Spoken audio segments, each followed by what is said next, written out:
창세기 19장은 소돔이 얼마나 타락했는가를 보여주는 장으로 유명합니다. 그런데 오늘 저는 여러분과 함께 소돔에 초점을 두지 않고 소돔에 거주하는 롯에게 초점을 두고 이야기를 한번 묵상해 보고 싶습니다.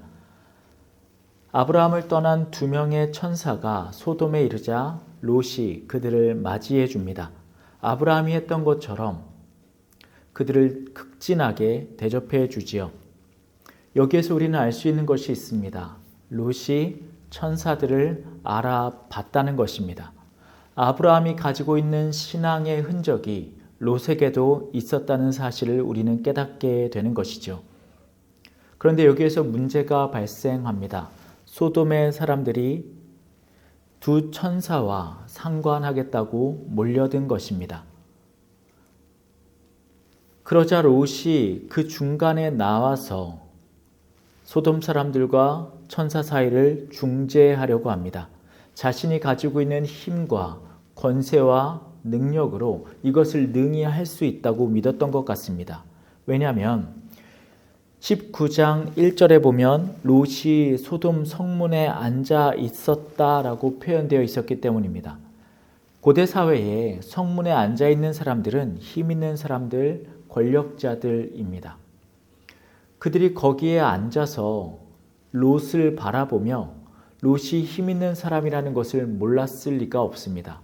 그럼에도 불구하고 롯은 소돔 사람들을 막아내지 못합니다. 롯이 갖고 있는 힘과 말의 능력은 그들을 멈춰 세우기에는 너무나도 연약했습니다. 그래서 롯은 다른 방법을 제시하지요. 그 방법은 무엇이냐면 남자를 가까이 하지 아니한 두 딸을 그 무리에게 넘겨주겠다는 제안입니다. 여기에서 우리는 롯의 한계를 봅니다. 분명 앞서 언급했던 것처럼 롯에게는 아브라함과 같은 신앙의 흔적이 있었습니다. 그런데 정작 궁지에 몰리자 그가 선택하고 그가 제안한 방식은 소돔의 사람들과 별반 다를 바 없는 어리석은 제안을 했다는 것입니다. 그럼 물어보십시다. 롯은 하나님의 사람입니까? 소돔 사람입니까? 오늘의 본문을 쭉 살펴보면 롯이라고 하는 인물은 소돔에 살고 있는 동시에 소돔 사람이 되어 버렸습니다.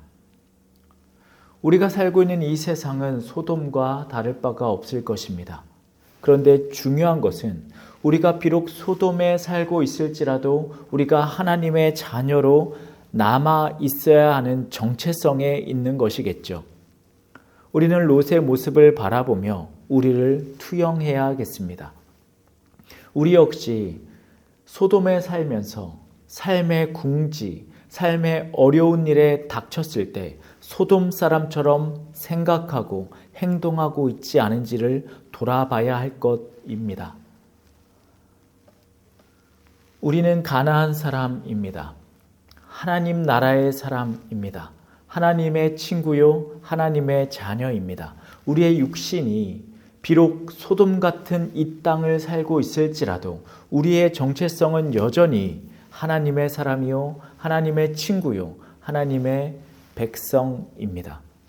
이 사실을 잃어버리는 순간 우리는 어느새 성문 위에 앉아있길 바라고 어느새 그들의 방식과 그들의 탐욕대로 일을 진행하려고 하는 소돔 사람이 되어버릴 것입니다. 그러므로 오늘 하루 이 소돔에서 생활함에도 불구하고 하나님의 말씀을 잊지 않고 하나님의 나라의 사람으로 살아가시는 저와 여러분들 되었으면 참 좋겠습니다.